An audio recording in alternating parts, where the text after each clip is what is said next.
Video is about how I got my first paid modeling job.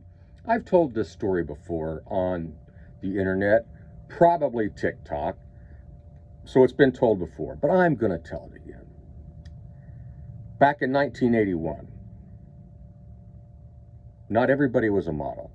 These days, it's not a bad thing, but almost everybody's a model, okay? I've driven Uber, and I picked up a lady at the plaza who was going to a baseball game, and she was dating one of the baseball players, and she was a model. I think she was an Instagram model. She had a huge amount of followers, and she was very successful. So I'm not trying to take away from the fact that the ability to be a model is very common and accessible. I am just stating that in 1981, that's basically a foreign occupation for most people. An alien occupation for most people. An occupation that is not familiar, unfamiliar. But I decided I wanted to try to be a model. So I was riding around on a Friday or Saturday night with a friend of mine, and I think we had a couple of Michelobs in a six-pack. I know you're not supposed to do that, but you know, that's what we were doing. I wasn't even old enough to drink. I was 17. And anyway, and I wasn't driving, by the way, and I think he had one beer. I'm not going to say who it was, but if anybody should have been the model, it should have been him, not me. But we were driving in Wichita, Kansas, air capital of the world, or it was at that point. And I saw a guy taking a picture of a building.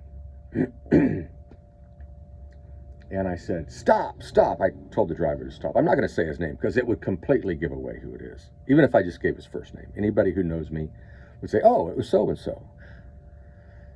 So I said, so-and-so, stop. And he stopped. And I said, I'm going to get out and go talk to this guy about becoming a model. He was taking a picture of a building, had a bunch of camera equipment. And I said, hey, how would I go about becoming a model? I want to do some modeling. He said, I think he said something like, I don't know, I just take pictures of buildings. Okay, which happens to not be true. He actually takes pictures of airplanes. His name is Paul Bowen, world-known aerial award-winning photographer. But I didn't know that at this point. I never knew there was a job where people took pictures of airplanes. So I said, how could I get a job as a model? He said, I don't know, I just take pictures of buildings, just as I just said. But he gave me a card. And I think I gave him my number. Or actually, I think I just called him. And I said, hey, I'm following up. I talked to you the other night. It was like almost sundown. It wasn't quite dark. About becoming a model. Do you have any suggestions? Is there anything I could do to become a model? He said, well, actually, I'm doing a photo shoot at Cessna. He gave me the date. I think it was a couple of Saturdays from then. And he said, just show up looking like a businessman at Cessna. He gave the address. He said there's going to be a mock airplane, which I didn't know it, but it's like an airplane that's not completely put together. It's used specifically for demonstrating and doing photographs. It's just the inside. So I show up, and this gig is paying $100, which is a lot of money for a 17-year-old in 1981. I turned 18 in July. I was 17 at that point. And so I showed up wearing something that made me look like a businessman, as much of a businessman as I could at 17 years of age. And so I get in this mock airplane. There's a bunch of passengers, and he gave us some paperwork to pass back and forth to where we look like we're having conversations with people and talking about business and interacting. And so he's taking pictures all during this. And so there was a lady there, along with about 4 other people. 3 other people, 4, 5, maybe 5 people total. 1 woman and the rest were males, if I remember correctly. Maybe there were 2 females. I'm not sure about that. But I know one of them, we did the photo shoot. I got the $100. Boom! I split, going back to my other job. Well, my job. And I don't need to go into what it was, because no one cares. Who cares? Because that's not this story. It was a good job, though. So I go to the other job, $100 richer. Okay.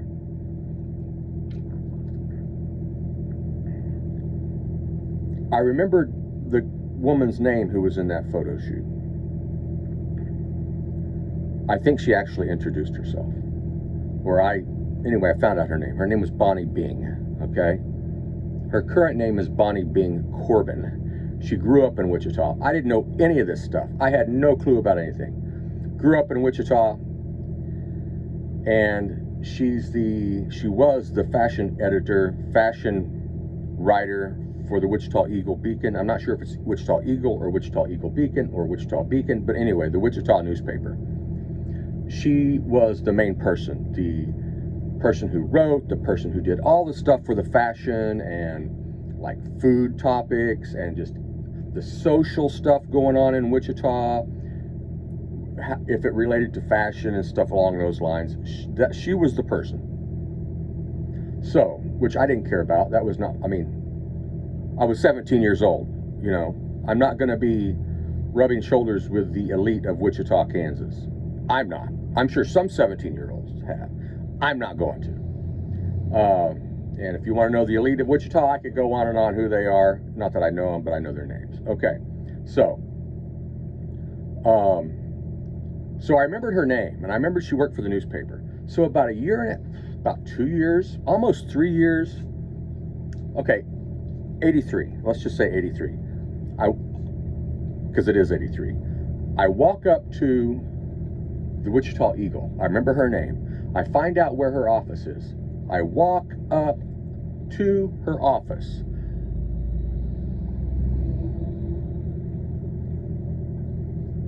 Unannounced. No phone call prior. No appointment. And I didn't look like I was in a position to be doing any modeling. Let's just say that. I had some zinc oxide on my nose. I was wearing stuff that just really casual stuff, okay? And I asked her, I said, hey, I did some modeling with you a couple years ago. Do you remember me? She said, yes, I do. I said, would you happen to have a modeling job I could do? For some reason, I wanted to be a model again, okay? She said, yeah, as a matter of fact, I do.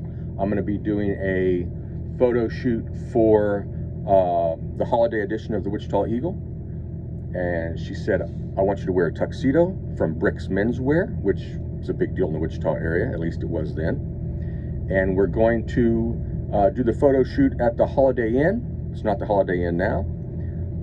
Upstairs at the Wichita Club, I think is what it was called at that point. Very elite. Speaking of social situations, all the meetings, a lot of meetings took place.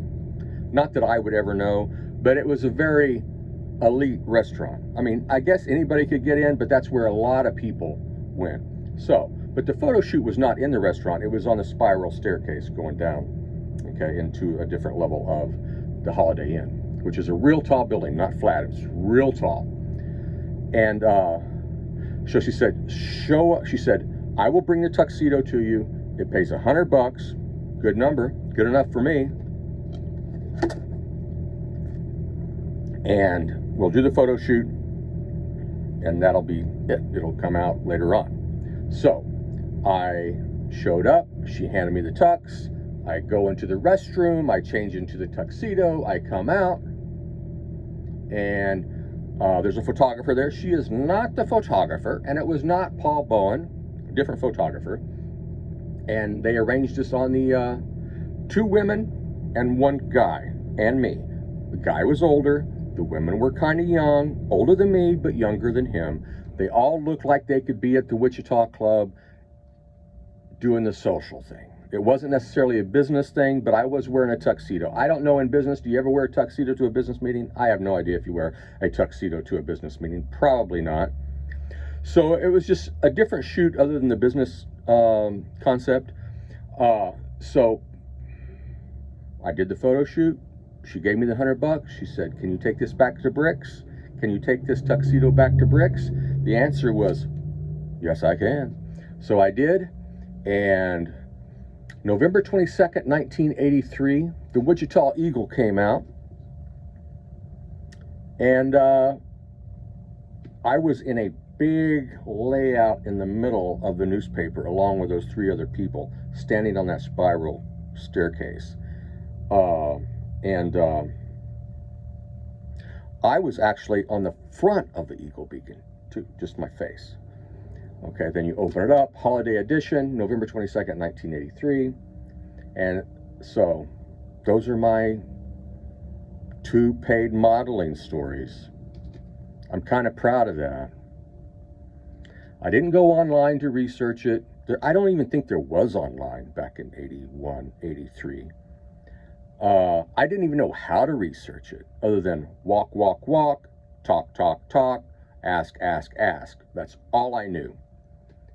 And it worked out pretty well. And I'm proud of that accomplishment. So that's my modeling story.